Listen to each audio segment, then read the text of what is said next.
bumalik ako sa bayan ng aking magulang, naramdaman ko ang pagsibol ng mga alaala at karanasan ng aking kabataan. Ngunit sa gitnang bahagi ng aking alaala, may isang kahinaan sa aking pagbabalik na hindi magawang lampasan. Ako ay isang dayo sa sarili kong bayan. Ang lugar na dati ay aking tahanan ay magkaiba na po ngayon. Mula sa mga tao hanggang sa klema ng lugar ay tila sila ay bago at hindi ko na kilala. Sa kabila ng aking pagbabalik, may mga tanong pa rin sa aking isipan kung papaano ako makakapasok muli sa lugar na matagal ko nang iniwan. Kuya Bari, ako nga po pala si Lori. Mahigit 50 anyos na ako sa ngayon at isa ako sa paminsan-minsang nakakadalaw sa inyong YouTube channel para makinig ng inyong mga kwento. Minsan kasi sa sobrang stress sa buhay, malaking tulong po yung aliw sa kapagkamangha sa mga binabasa ninyong mga sulat at kwento ng kababalaghan. Nakakasumpong kasi ako ng kapahingahan sa inyong programa. Sumulat po ako, Kuya Bari, para maibahagi ko rin ang isang kababalaghan na minsan ay aking naranasan. Mayroong panahon na aaminin kong ako'y nagkasala na hanggang sa ngayon ay labis kong pinagsisisihan. Magsisimula ang aking kwento noong ako'y nag-aaral pa lamang sa high school taong 1983. Consistent honor student po ako mula sa first year hanggang third year.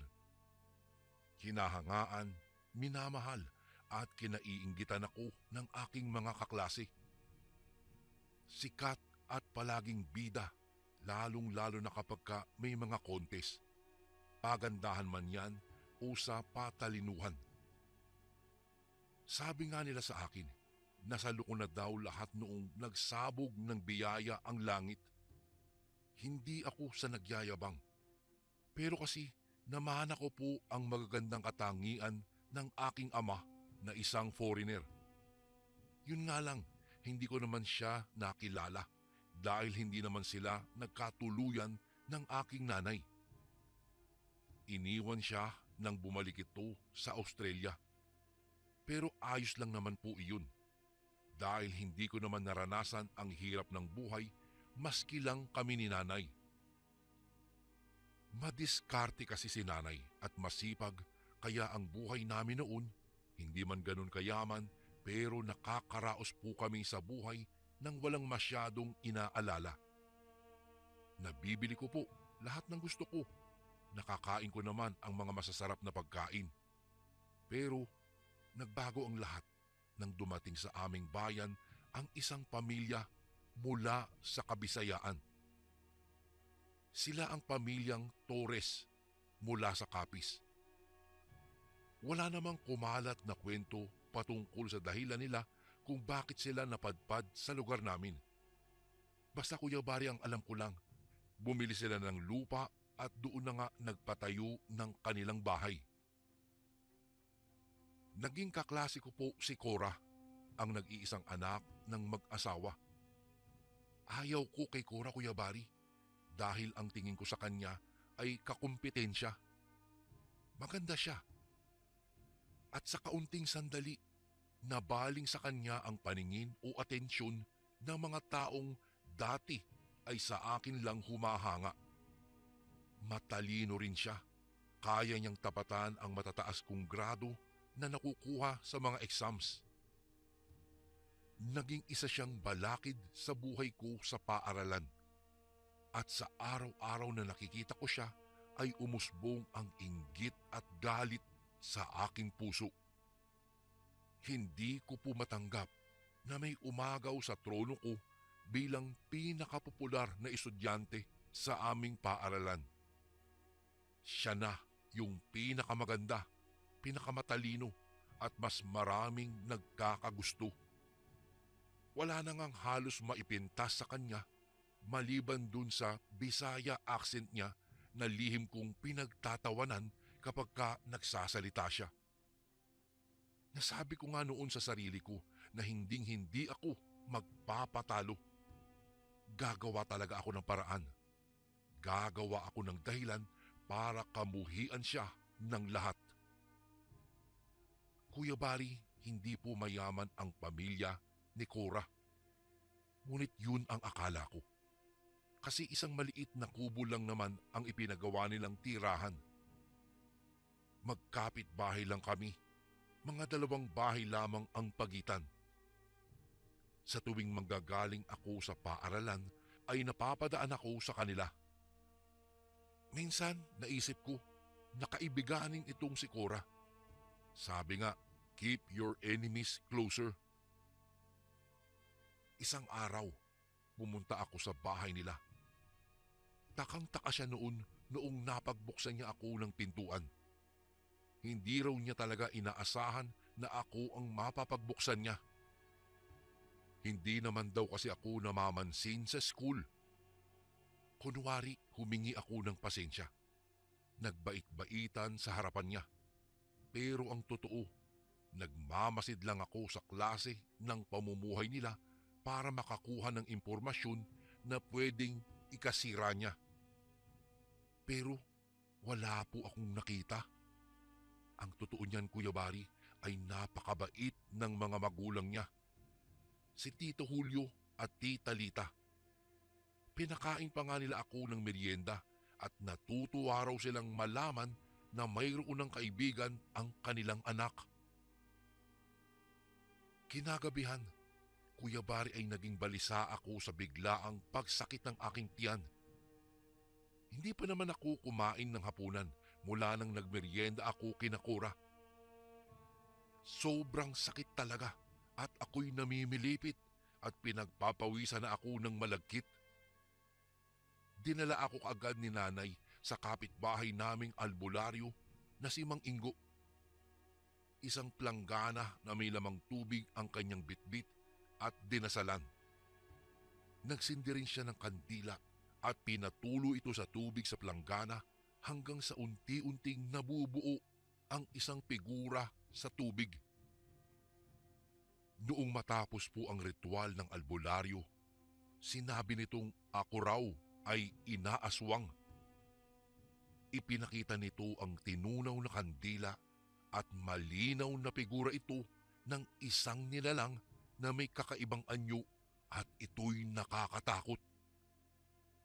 Agad namang sumagi sa isipan ko ang pamilya ni Cora.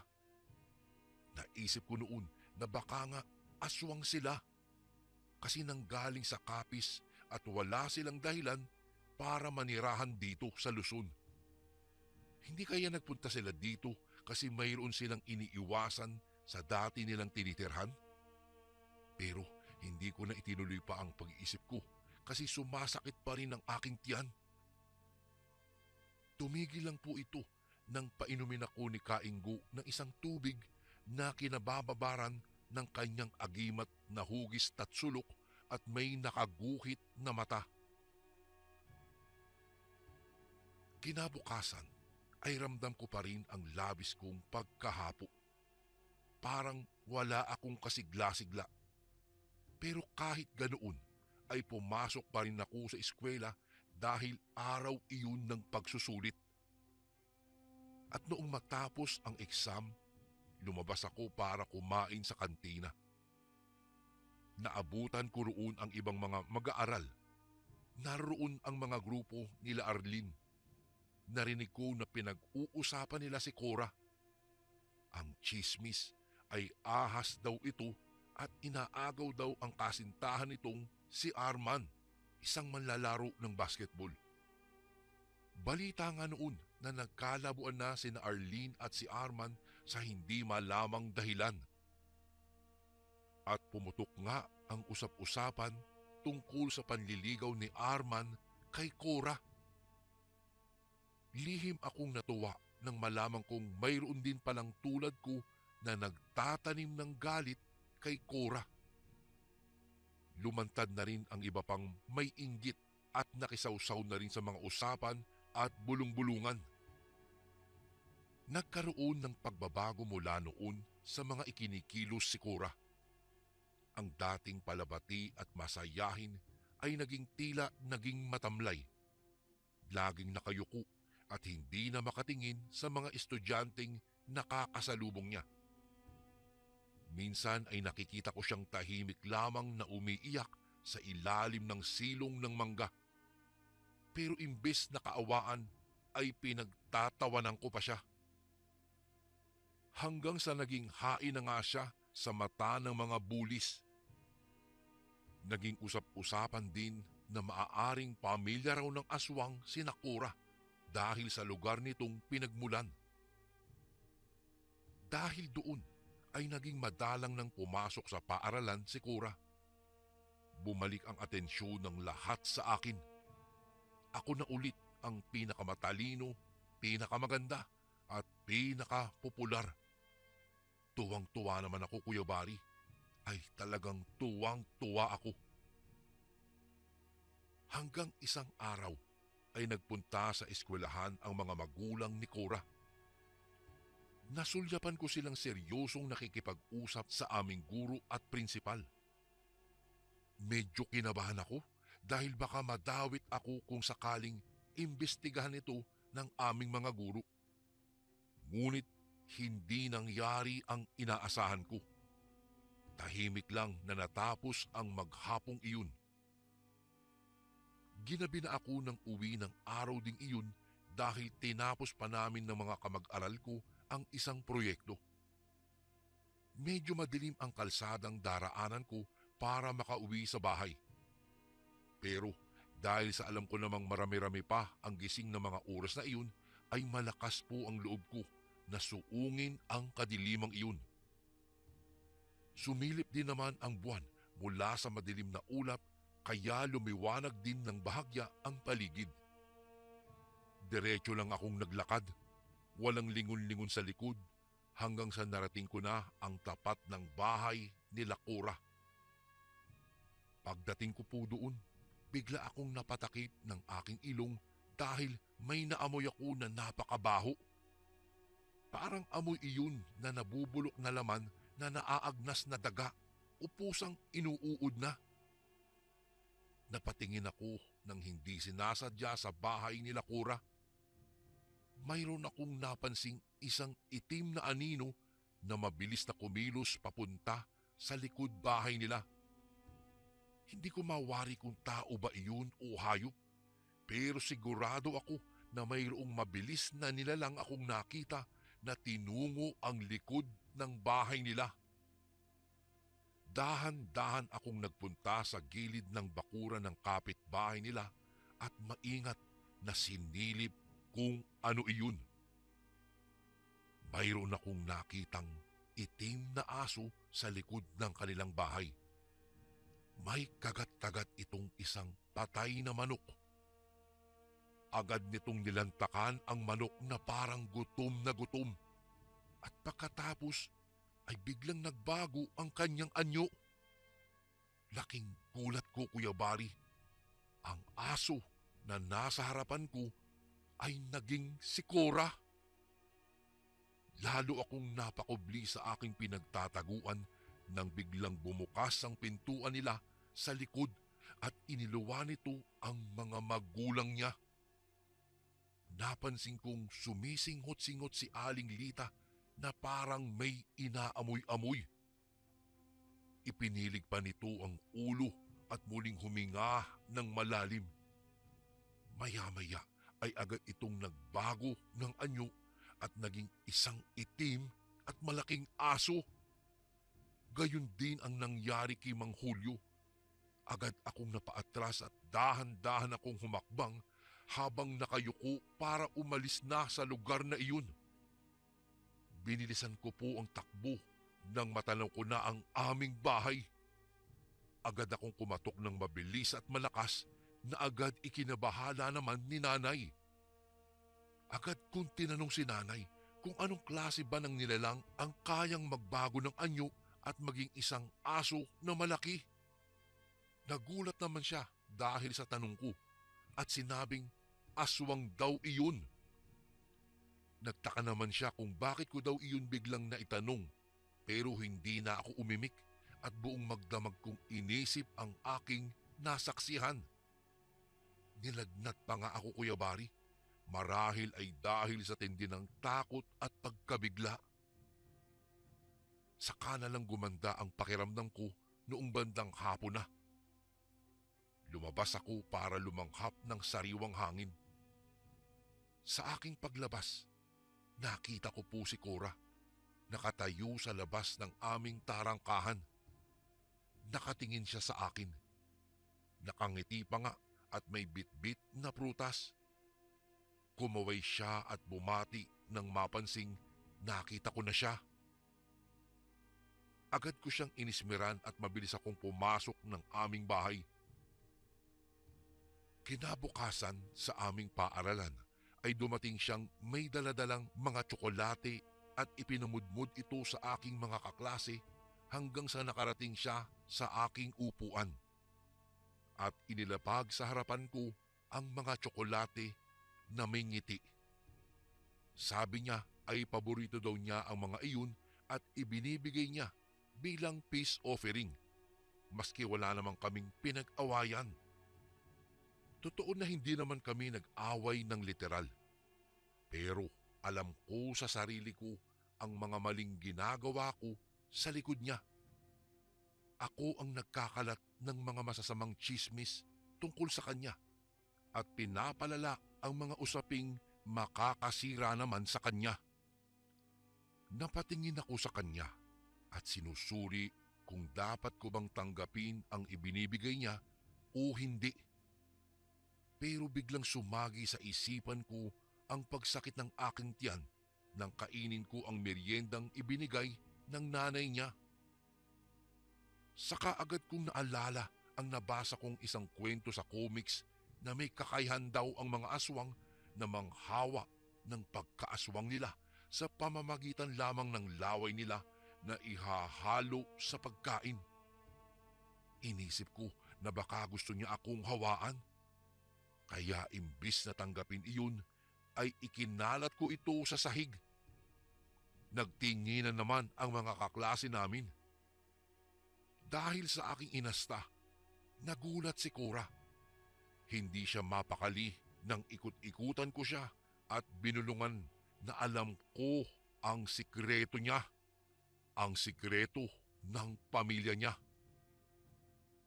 Dinukot ko mula sa aking bulsa ang isang ulo ng bawang at asin. Kinuha ko ang kanyang kamay at ipinahawak ito sa kanya. Sa kanyang gulat ay hindi na siya nakatanggi. Agad niyang nabitawan ang ibinigay kong iyong, Kuya Bari. Sinabi ko sa kanya at sa harap ng aming mga kaklase na layuan na niya ako dahil kailanman ay hinding-hindi ako makikipagkaibigan sa isang aswang. Naging maingay ang klase dahil sa tinuran kong iyon. Agad ko pa siyang hinamon na patunayan sa aming lahat na nagsisinungaling ako. Pinapulot ko sa kanya ang bawang. Pero imbis na gawin ito ay agad siyang tumakbo palabas at hindi na namin alam kung saan nagsuot. Sumapit ang hapon at uwian na ay wala nang Corang bumalik sa classroom para kunin ang kanyang mga gamit. Sinulyapan ko ito bago tuluyang lumabas at umuwi. Sa pagdaan ko sa harap nila ay saglit kong dinahan-dahan ang aking paglalakad upang masilip siya kung sakali mang nakauwi na ito sa kanilang bahay. Pero hindi ko po siya nakita. Magdidilim na nang makita kong pinatutuloy ni nanay sa aming tarangkahan ang ama at ina ni Cora. Maya-maya pa ay tinawag ako ni nanay at mayroon daw itatanong sa akin ang aming mga bisita. Tinanong nila kung hindi ko raw ba nakita si Cora, kung pumasok daw ba sa eskwelahan ang anak nila at kung oo, bakit daw hindi pa ito nakakauwi. Hindi ko sila masagot, Kuya Bari, dahil sa totoo lang ay bumubundol na rin ang kaba sa aking dibdib nang malaman kong hindi pa nga nakakauwi si Cora sa kanila. Sinabi ko na lang na pumasok ito at nagkita sila. Sinabi ko pa nga na namigay ito ng tsokolate. Agad pinutol ng ina ni Cora ang aking sinasabi at binanggit na mula daw sa lola niyang galing abroad ang mga tsokolating iyon. Ito pala ang tumutulong sa kanila na makabili ng kanilang lupa sa aming lugar. Nabanaag ko ang pag-aalala sa mukha ng ina ni Cora nang sabihin kong naiwan sa paaralan ang mga gamit niya. Agad silang nagpatawag ng tanod at nagsimula silang rumonda sa paaralan para doon hanapin si Cora. Sumama rin ako, Kuya Bari. Gamit ang ilaw mula sa mga flashlights ay natagpuan namin si Cora sa sapa sa likod ng aming paaralan. Mababaw lang ang sapang iyon pero si Cora natagpo ang nakadapa at nakalubog ang mukha sa tubig. Hindi na ito gumagalaw at humihinga. Napalahaw agad ng iyak si Aling Lita nang makita ang kalagayan ng aking kaklase. Napaluhod ito sa lupa at hindi makagalaw dahil sa labis na pagkabigla. Wala siyang magawa sa oras na iyon kung hindi ang umiyak na lamang ng umiyak. Si Mang Julio ang lumapit sa anak at agad niyang iniahon sa sapa ang putikang katawan na walang buhay na si Cora. Patay na ang aking kaklase. Sa isang sandali lang, naipon na ang mga taong usyusero sa paligid ng sapa. Agad akong nakonsensya nang sumagi sa isipan kong baka nagpakamatay ang kaklase ko dahil sa ginawa kong pagpapahiya sa kanya at pagbubuking sa totoo niyang pagkatao. Agad akong napatutup sa aking bibig nang maalala kong pamilya nga pala sila ng aswang. Papaano na lang kung malaman nila ang aking ginawa? Biglang natakot ako para sa aking buhay. Uuwi na sana ako nang may lumapit na tanod at iniabot ang mga gamit ni Cora sa inay niya. Isang kwaderno ang napansin kong nakahiwalay na iabot kay Aling Lita. Isa daw itong diary. Agad pinasadahan ang basa ni Aling Lita gamit ang ilaw ng flashlight at pagkatapos ay bigla siyang napatingin sa akin. Pakiramdam ko ay tila nagliliyab ang mga mata niya dahil sa tindi ng galit habang ito'y nakatingin sa akin. Tumayo siya at nilapitan ako. Isang malakas na sampal ang ibinigay niya sa akin. Agad namang lumapit ang mga tanod para pigilan si Aling Lita sa susunod pa sanang pagsugod. Galit na galit akong sinumbatan ng ali at mas lalo pang naging mainit ang tingin sa akin ng mga tao nang biglang sabihin ni Aling Lita na kasalanan ko daw ang lahat. Ano ba raw ang kasalanan sa akin ni Cora at nagawa ko ang bagay na iyon sa kanyang anak? Hindi na po ako nakasagot pa, Kuya Bari. Alam ko na noon na hindi pala naging lingid kay Cora ang mga ginagawa kong paninira sa kanya. Kumaripas na ako ng takbo at hilam na rin sa luha ang aking mga mata. Agad naman akong niyakap ni nanay nang makita niya akong umiiyak. Nangumpisal ako kay nanay at sinabi sa kanya ang lahat ng aking ginawa sa kaklase kong si Cora. Bagamat hindi niya ako pinagalitan, ay pinagsabihan niya ako na mali ako. Pero wag daw akong mag-alala dahil bukas na bukas ay hihingi raw kami ng tawad sa mga magulang nito. Subalit hindi na po nangyari ito, Kuya Bari, dahil mismo ng gabing iyon ay nangyari ang hindi inaasahang trahedya sa buhay namin ni nanay. Ginambala kami ng mga ingay at ungol na nagmumula sa labas ng aming tahanan. Mga kaluskos sa itaas ng bubungan at mga angil na tila nanggagaling sa tunog ng galit na mga aso. Alam na namin ni nanay sa pagkakataong iyon na hindi lang basta aso ang mga nag-iingay sa labas. Kinuha niya ang itak at hinasa ito. Sinadya niyang lakasan ang paghahasa dahil ayon sa kanya ay magdudulot daw ito ng pagkairita sa sino mang aswang na nasa malapit.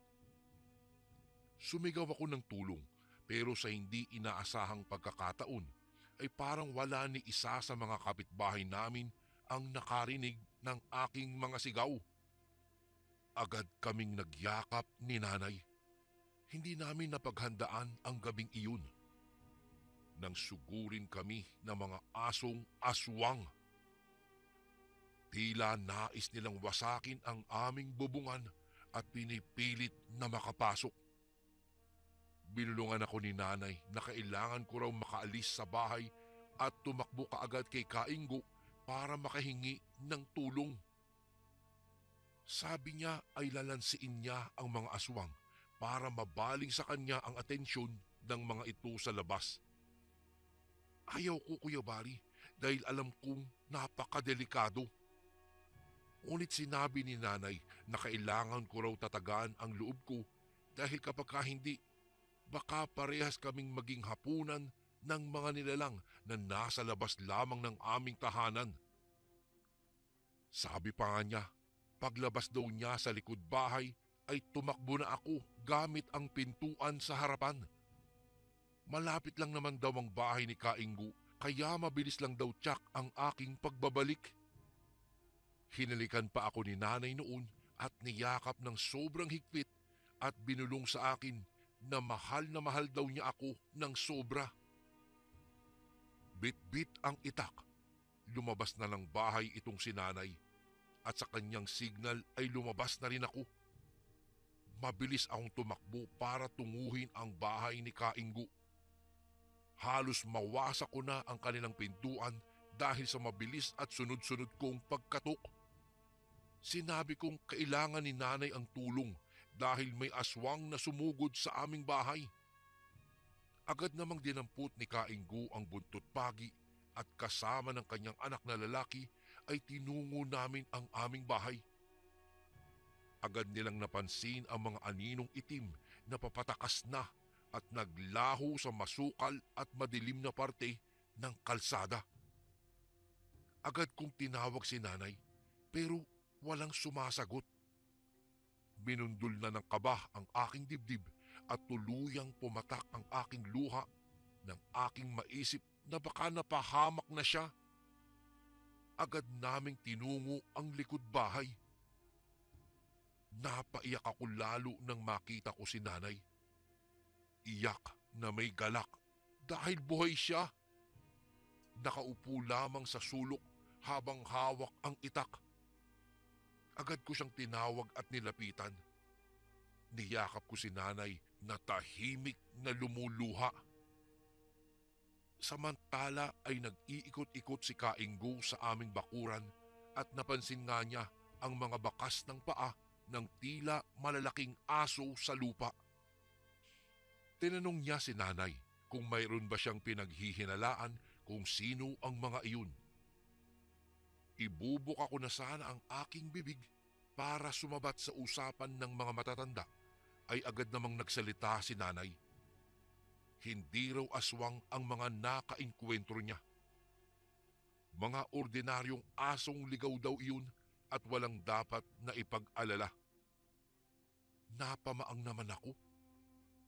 Tumitig sa akin si nanay na parang sinasabi niyang kailangan kong manahimik. Umuwi na sina Kainggo at sinabing mag-ingat na lamang kaming mag-ina at huwag basta-bastang lalabas ng bahay lalong-lalo na sa gabi. Kinabukasan, nagising ako sa mga kaluskos at kalabog ng mga aparador sa aming kwarto. Si nanay ay may mga bitbit na malalaking bag at inilalagay roon ang aking mga damit. Tinanong ko siya kung ano ang nangyayari. Ngunit ang tanging niyang sagot, kailangan na raw naming munang umalis. Titira daw muna kami sa kanyang kapatid na nasa bayan. Kailangan daw naming mag-ingat sa dayong pamilyang iyon dahil hindi raw titigil ang mga ito na hindi maipaghiganti ang kanilang anak laban sa mga nanakit dito. Agad na tumawag si nanay ng tricycle. Mabilis naming inilagay ang gamit doon at umalis na. Sumilip ako nang mapadaan sa kubo nila Cora ang aming sasakyan. Inaasahan kong naroroon na ang bangkay ni Cora, pero wala.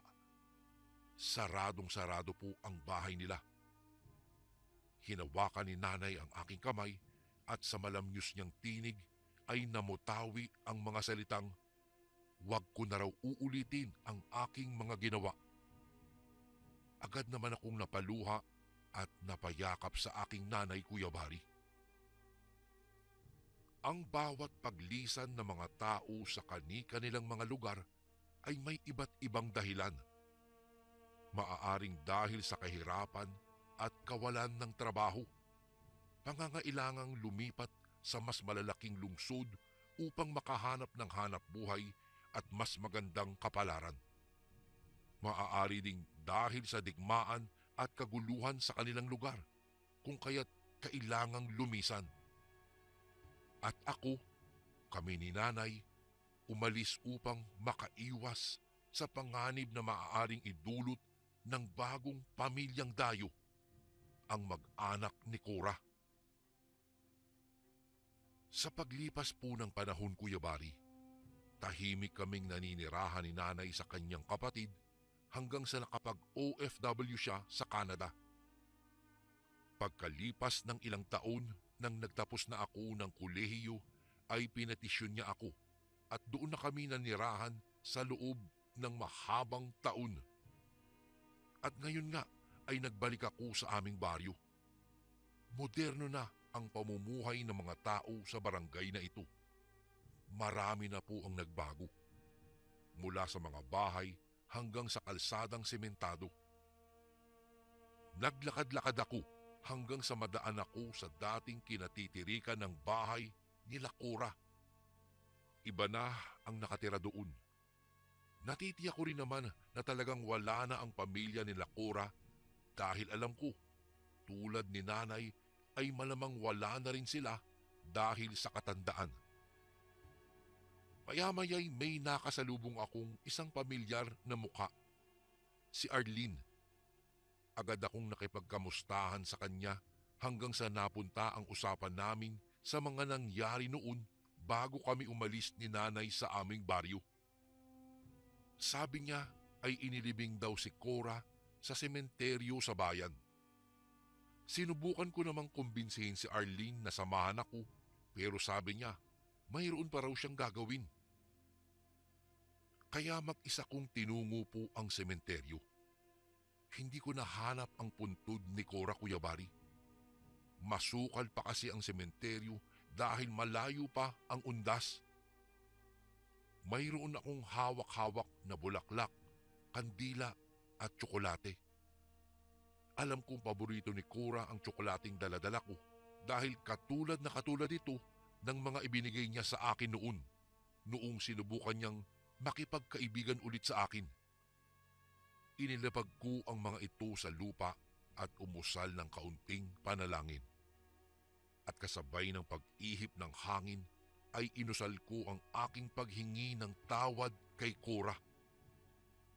At sa aking pagbabalik sa baryo, nagpamahagi po ako ng gift giving, mga grocery para sa mga tao at awareness na rin para sa aking advokasya para sa mga mag-aaral sa dati naming eskwelahan tungkol sa kahalagahan ng pag-iwas sa pangbubuli ng kapwa. Sa mga nakikinig ngayon, kabataan man o hindi, sana maging aral ang aking karanasan upang maisip ninyong maling-mali ang manakit sa kahit na sino mang tao. Wag na wag niyo po akong tutularan. Kuya Bari, hanggang dito na lang po ang aking sulat at sana po ay mabasa niyo rin po ito sa inyong channel. Magandang araw po at pagpalain kayo ng may likha. Lubos na gumagalang, Lori.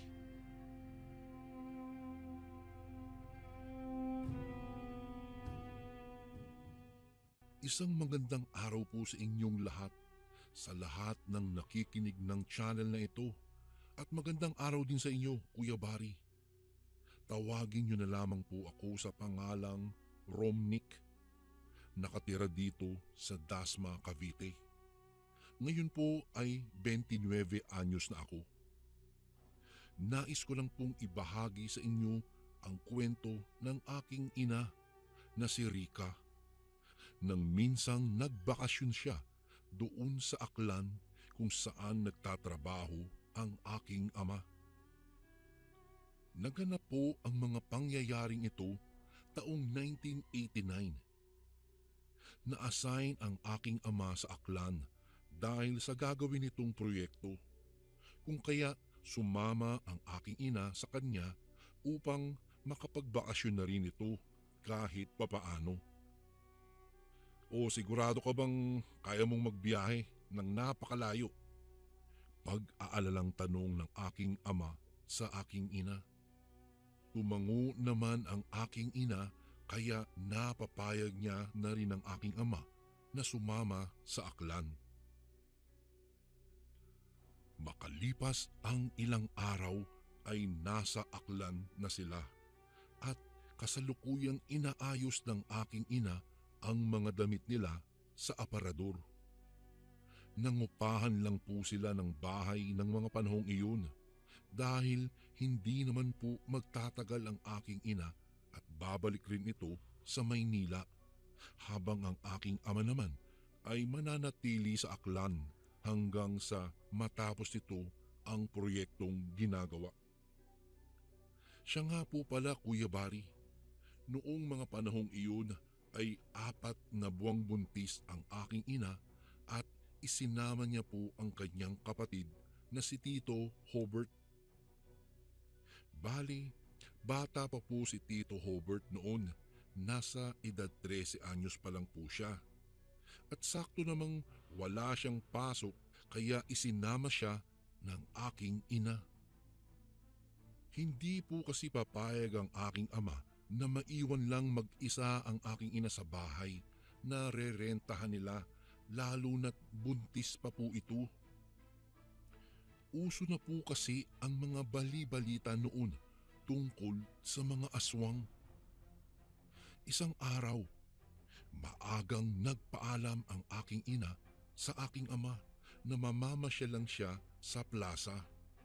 Medyo naiinip na raw siya kasi sa loob ng bahay at wala itong ginagawa. O sige mahal, basta mag-iingat ka palagi ah. Pero isama mo si Hobert para merong magbabantay sa'yo.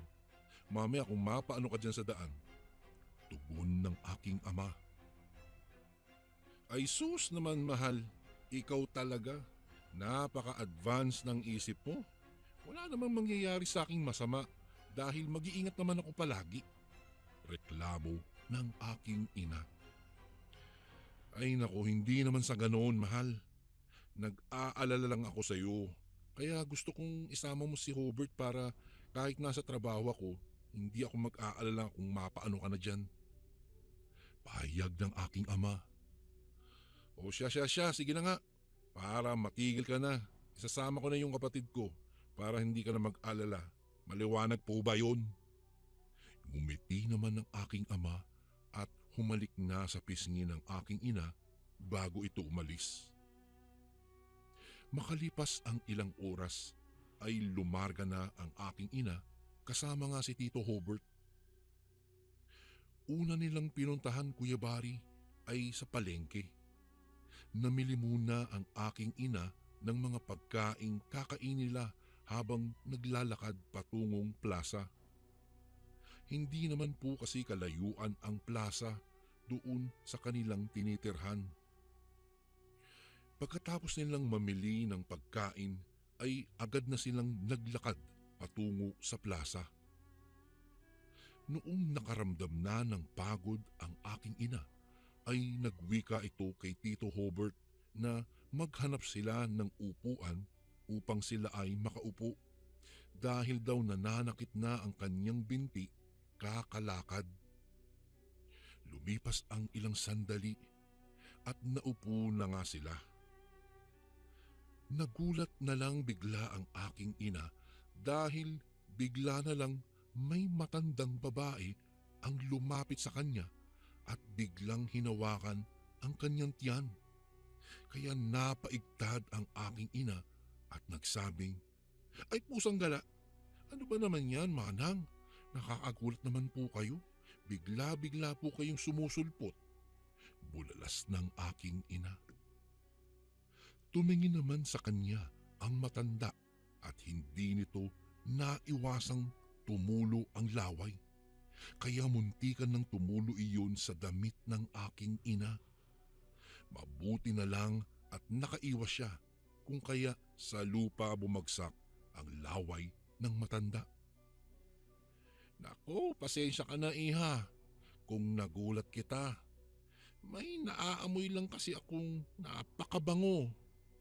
Anya ng matanda habang nakatitig ito sa tiyan ng aking ina. Ayon sa kwento ng aking ina, nakakakilabot tignan ang matanda at ang baho nito na parabang galing ito sa ilalim ng imburnal. Isa pa ay sira-sira at kulay itim ang mga ngipin nitong napupudpud na at parabang ilang buwan na itong hindi nagsisipilyo. Kaya napatayo ang aking ina at umiwas sa matanda. Agad naman niyang tinawag ang kanyang kapatid at inaya na umuwi. "Naku, ano ba yun? Nakita mo ba yung matanda kanina, Hobart? Yung parang pulubi ata yung matanda na yun. Naku, nakakagulat. Bigla-bigla na lang sumusulpot." Bulalas ng aking ina sa kanyang kapatid habang naglalakad sila pauwi. "Oo nga ate, di ko nga alam kung saan galing yung matanda eh. Ako rin nagulat din ako eh, tapos bigla na lang nasa harapan mo na." Sagot naman ni Tito Hobart sa aking ina.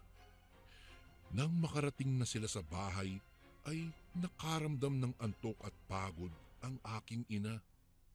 Kaya nagpaalam siya kay Tito Hobart na matutulog muna siya. Takip silim na nang magising ang aking ina, kaya nagmamadali na siyang bumangon at tinungo ang kusina. Pagkarating niya sa kusina ay naabutan niyang nagluluto na ng pagkain ang kanyang kapatid. Kaya pumunta na lang siya sa sala upang isara na ang mga bintana. Noong akmang isasara ng aking ina ang bintana, napansin niya ang matandang babae kanina sa plaza na naroroon sa malapit sa may puno sa tawid ng kalsada at nakatitig ito sa gawin niya. Kaya nakaramdam ng kilabot ang aking ina at nagmamadali na siyang isara ang lahat ng kanilang mga bintana. Kahit ang pintuan ay isinara niya rin. Bago ko po ipagpatuloy ang kwentong ito ay may request sana ako sa iyo kasundo. Isang pindot lang ito kasundo sa subscribe button namin. Malaking tulong po ito sa aming kasundo upang mapagpatuloy pa namin ang mas marami pang magagandang kwento. Salamat sa pag-subscribe mo, bagong kasundo.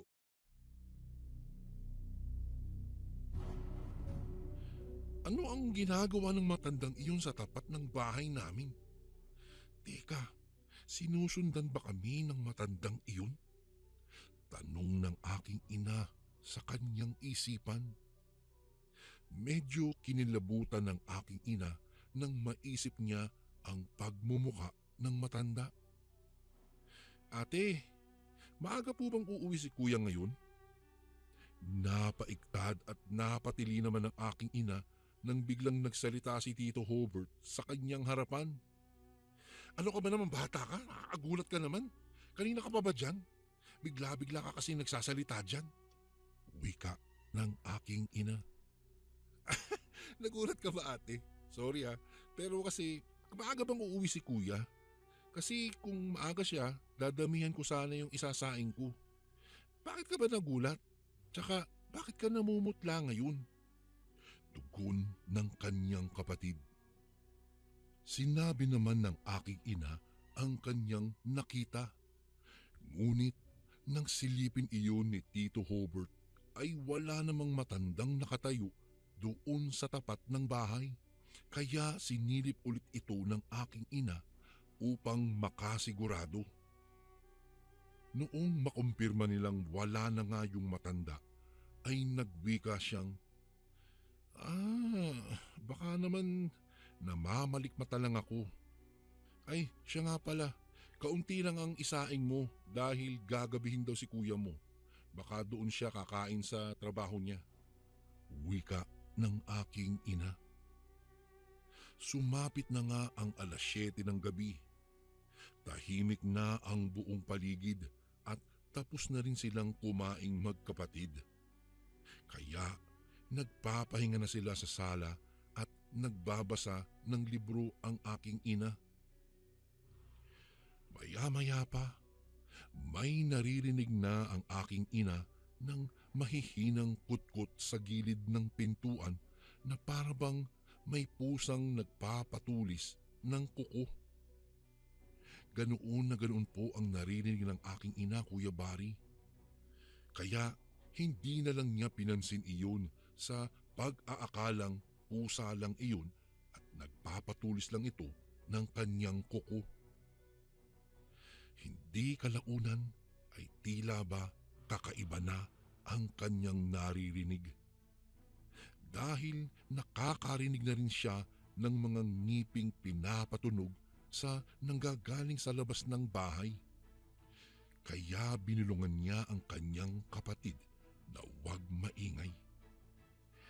Bakit ate? Anong ingay iyon? Bulong sa kanya ni Hobart. Sa tingin ko, may aswang sa labas ng bahay. Bulong ng aking ina dito. Inutusan ng aking ina na kumuha ng asin at kutsilyo ang aking kapatid sa kusina. Dahil kakaiba na nga talaga ang kanyang nararamdaman. Nakakaamoy na rin siya kasi ng kakaibang mabahong amoy. Ayon pa sa aking ina, Kuya Bari, nakaamoy siya ng parang dumi ng baboy na animoy parang dumi ng kalabaw. Nakakahilo ang amoy sa paligid kaya tinakpan ng aking ina ang kanyang ilong. Naramdaman ng aking ina na tila tumigas ang kanyang tiyan at dahan-dahang sumakit iyon. Sakto namang bumalik na sa sala ang kanyang kapatid nang biglang may marinig silang mahihinang huni ng wakwak. Kasunod noon ay ang sunod-sunod at malalakas na katok sa kanilang pinto. Kulang na lang ay sirain na iyon ng taong kumakatok mula sa labas. Rika! Rika, buksan mo ang pinto! Buksan mo dali! Boses ng aking amang pasigaw at malakas na kalabog ng pintuan ang kanyang naririnig. Akmang bubuksan na sana ng aking ina ang pintuan nang bigla niyang naisip na tinatawag lang siya ng aking ama sa totoong pangalan niya kapag nag-aaway sila. Kaya naisip niyang marahil ay ginaya lamang ng aswang ang nasa labas ng boses ng kanyang asawa. Lumayas ka dyan, aswang! Hindi ako magdadalawang isip na patayin ka! Sigaw ng aking ina sa nilalang na nasa labas habang hawak niya ang asin at kutsilyong binigay sa kanya ng kanyang kapatid. Nagtaasa na ang mga buhok sa batok ng aking ina at malakas na ang kalabog ng kanyang dibdib dahil sa takot na baka makapasok sa kanilang bahay ang aswang. Ilang sandali pa ay may narinig na sigaw ang aking ina sa labas. Boses iyon ng aking ama habang tinatawag ang kanyang pangalan na huwag buksan ang pintuan dahil may aswang nga sa labas ng bahay. Narinig ng aking ina na nagkagulo sa labas. Para bang naghahabulan kaya mas lalong natakot ang aking ina. Maya-maya pa ay kumatok na ang aking ama at tinawag siya nito kaya nagmamadali na buksan ng aking ina ang pintuan. Nag-aalala namang tinanong ng aking ama kung ayos lang ba siya. Ayon naman sa aking ama ay maaaring hindi na bumalik pa ang aswang sa kanila dahil nakatamo ito ng matinding sugat dahil sa pagkakahambalos niya ng buntot pagi na ibinigay sa kanya ng kanyang kaibigan doon sa trabaho niya. Magmula po noon, Kuya Bari, ay hindi na nakita ng aking ina ang matandang babae. Noong bumalik siya sa plaza upang mamasyal, may nakapagsabi rin sa kanya na aswang ang matandang babaeng iyon at nagkukunwari lang umano na ito'y isang baliw upang makapangbiktima ng mga buntis at mga tao. Sadyang hindi talaga natin malalaman kung aswang nga ang nasa harapan natin o hindi dahil kawangis lang sila ng isang pangkaraniwang tao. Hanggang dito na lang po ang aking kwento, Kuya Bari. Salamat po at napaunlakan niyo po ang kwento ng aking ina.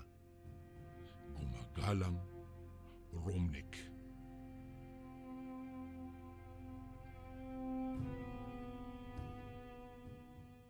Magandang araw po sa inyo mga kasundo. Tawagin niyo lamang po ako sa pangalang Berto. Nakatira sa lalawigan ng Visayas at ang edad ko ay 53 sa taong kasalukuyan. Nais ko lang pong ibahagi sa inyo ang aking karanasan kasama ang aking ama nang minsang may mag-alok sa aming magtrabaho sa tubuhan. Nangyari ito taong 1987. Ito pong mga panahong ito, mga kasundo, ay may isang taong dumayo sa baryo namin at naghakot ng mga taong magtatrabaho umano sa isang malawak na tubuhan ng kanyang amo. Tamang-tama namang wala kaming trabaho ng aking ama, kaya nahikayat kaming sumama sa lalaki upang magtrabaho sa tubuhan. Isa pa, Kuya Bari, marami ring mga kapitbahay namin ang nahikayat at sumama. Dahil ayon sa lalaki, ay isang linggo lang naman kaming magtatrabaho doon sa tubuhan ng kanyang amo. Dahil sa mag-harvest lang daw naman pala at pagkatapos ay ihahatid na kami pauwi. Kinaumagahan ay maaga na kaming bumiyahe patungo nga doon sa pagtatrabahuhan namin. Tuwang-tuwa pa kami noon dahil malaki talaga ang inaalok sa aming pasahod ng lalaki.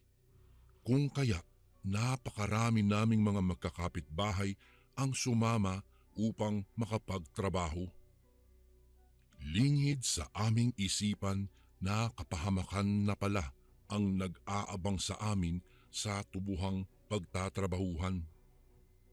Makalipas ang halos 3 oras na biyahe ay tuluyan na kaming nakarating sa bahay ng aming magiging amo. Agad namang kaming pinapasok sa kanilang bakuran upang mapag-usapan umano ang pasahod at maiabot na ito sa amin ang kalahating pasahod sa loob ng 1 linggo.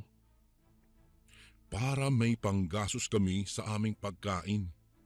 Hindi po kasi libre ang pagkain sa pagtatrabahuan namin, Kuya Bari.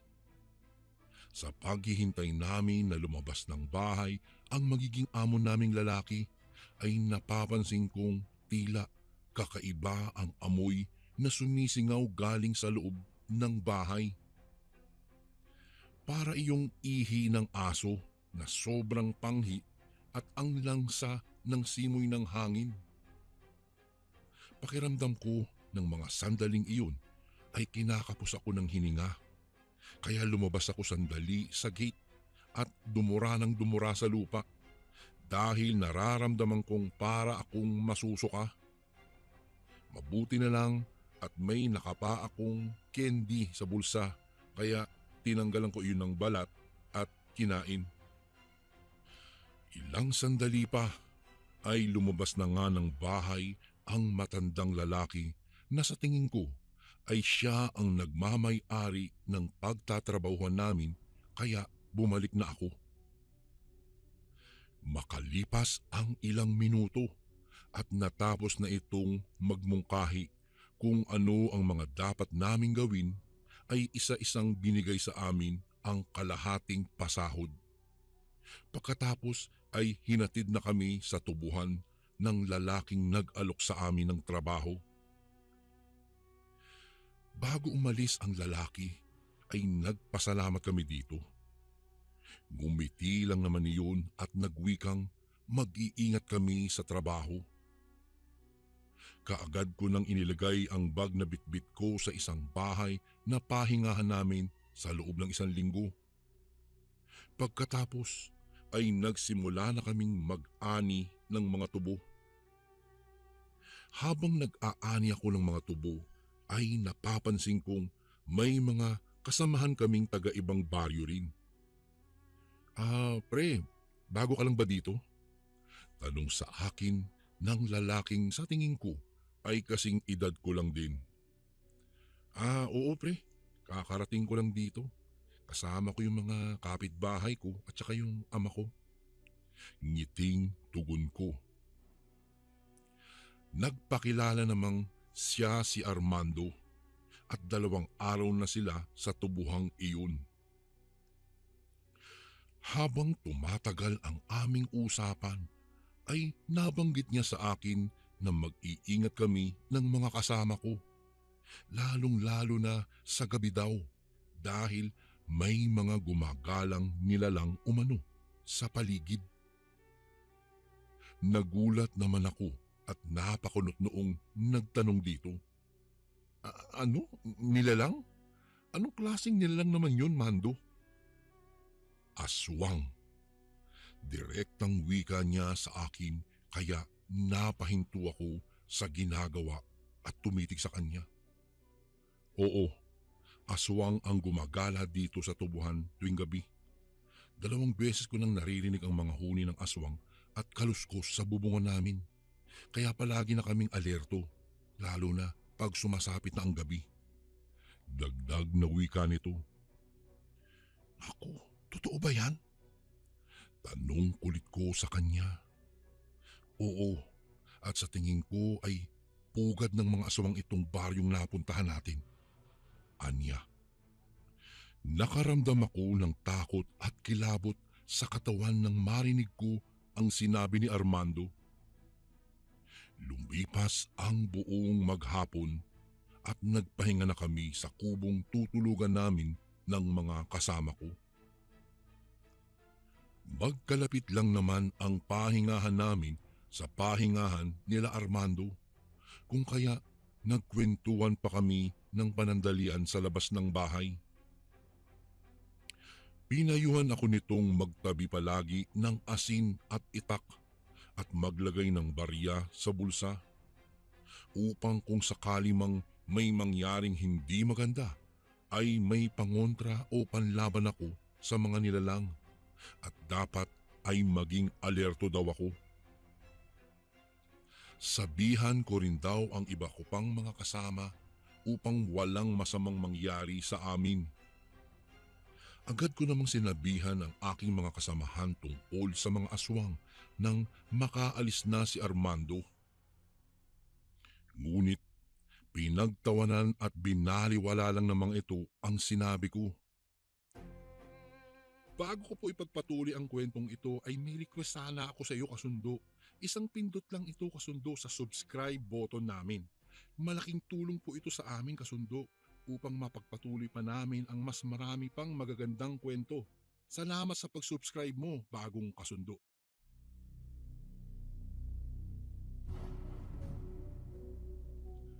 Okay, sige, bahala kayo kung ayaw niyong maniwala sa akin. Basta hindi ako nagkulang sa pag-aalala sa inyo ha. Wika ko sa mga kasama ko. Sus naman Berto, naniniwala ka ba sa mga aswang? Alam mo ba panakot lang yan ng mga kaninunuan pa natin noong mga bata pa tayo para matulog tayo sa tanghali at hindi na gumala. Di ba mga kasama, tama ako? Natatawang wika ni Mang Berting. Oo, tama ka. Korek ka dyan, Mang Berting. Sagot naman ni Mang Waldo at natatawa pa ito. Hindi na lang ako umimik sa mga sinasabi ng mga ito. Sa isip-isip ko noon, mas mabuti na yung handa kaysa sa tsaka palang maniniwalang may aswang kapag nandyan na ang kapahamakan at kaharap mo na ang nilalang na sinasabi ko. Kinagabihan nga ay maaga na kaming natapos kumain. Kaya nagpapahinga na ako sa loob ng kubo. Nang bigla ko na lang naririnig na sumisigaw si Mang Rodolfo sa labas ng kubo. Kaya nagmadali na akong tumayo, bitbit ang itak at patakbong lumapit dito. Bakit Mang Rodolfo? Ano nangyari sa'yo? Bakit ka sumisigaw? Tanong ko dito. Agad namang lumapit sa amin ang iba ko pang mga kasamahan. Naku, may aswang. May aswang akong nakita kanina habang umiihi ako. Natatarantang tugon nito. Nilibot ko naman ang aking mga mata sa buong paligid at sinipat ng maigi dahil madilim na iyon. Maya-maya pa ay may naaninagan akong dalawang nagbabagang mga mata na kulay pula sa di kalayuan sa kinatatayuan namin.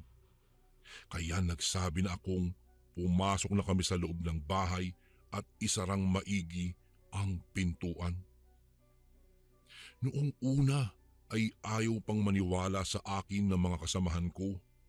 Ngunit nang makita nilang may mga naglalakihang asong kulay itim at mapupula ang mga matang papalapit sa kinaroroonan namin, ay saka pa lamang sila kumilos at nag-uunahang makapasok sa loob ng bahay. Noong tuluyan na kaming nakapasok sa loob ay kaagad na isinara ko ang pintuan. Naku, totoo pala ang mga aswang dito. Totoo nga ang sinasabi mo, Berto. Diyos ko po, dito na yata ako mamamatay. Nahintakutang wika ni Mang Berting. Tumahimik ka nga, Berting. Daig ka pa ng bata. Saway ng aking ama dito, sabay kinuha ang itak at mahigpit na hinawakan niyon. Sabi ko naman po kasi sa inyo, Itay, na may aswang. Ayaw nyo nang maniwala sa akin. Wika ko dito. Maya-maya pa ay may naririnig na kaming sunod-sunod na alulong ng asong nasa labas at mga pagaspas ng mga tila malalaking pakpak. Nag-iba na rin ang simoy ng hangin dahil sa bigla na lang iyong umalinsangan at amoy ipot at dumi ng kalabaw. Naririnig naming may mga kumakalusko sa dingding at binabanggana ang pintuan na parabang nanggigigil ang nilalang na nasa labas ng bahay at gustong gusto nitong wasakin ang pintuan upang makapasok ito. Agad namang hinarang namin ang lamesa sa pintuan at bawat isa sa amin ay may mga hawak na karit. Sige, subukan mo lang talagang pumasok, aswang, dahil hindi talaga kami magdadalawang isip na pugutan namin ang ulo mo. Talo-talo na tayo ngayon dahil kung mamamatay man kami ngayong gabi, sisiguraduhin naming mapapatay rin namin kayong mga aswang. Sigaw ng aking ama at sadyang ipinaririnig sa mga nilalang na nasa labas ang kanyang boses. Ilang sandali pa ay bigla na lang tumahimik ang buong paligid hanggang sa tanging mga kuliglig na lang ang aming naririnig. Ano? Wala na ba ang mga aswang? Tanong ni Mang Berting sa aking ama. Sumilip naman sa butas ang aking ama at nakumpirma niyang wala na nga ang mga ito. Hindi na kami natulog hanggang mag-umaga at nagpasya na kaming lahat na uuwi na lang sa baryo namin. Di baling walang trabaho kesa umuwi kaming mga bangkay. Sumabay naman sa amin ang mga kasamahan ni Armando dahil sa natatakot na rin ang mga ito. Ngunit bago pa kami umalis ay naisip naming isoli ang perang paunang bayad sa amin. Katok kami ng katok sa pintuan ng amo naming lalaki. Ngunit nakailang katok na kami sa kanilang gate ay hindi man lang kami nilabas. Naghintay pa kami ng isang oras. Ngunit walang among lalaki ang humarap sa amin. Kaya kami ay nagdesisyon na lisanin na ang lugar bago pa magdilim muli. Naging aral sa amin ang karanasang ito, Kuya Bari. Isang napakagandang alok sana, ngunit isa palang bitag na magpapahamak sa buhay namin. Isang alok mula sa mga pugad ng aswang. Hanggang dito na lang po ang aking kwento, Kuya Bari. Maraming salamat po. Gumagalang, Berto. And again, maraming salamat po mga kasundo. Don't forget to subscribe and i-click nyo lang po yung bell na button para updated po kayo sa mga upcoming videos namin na paparating. Maraming salamat po ulit. God bless and ingat po lagi dyan. Ito po si Kuya Bari at ako ang sundo.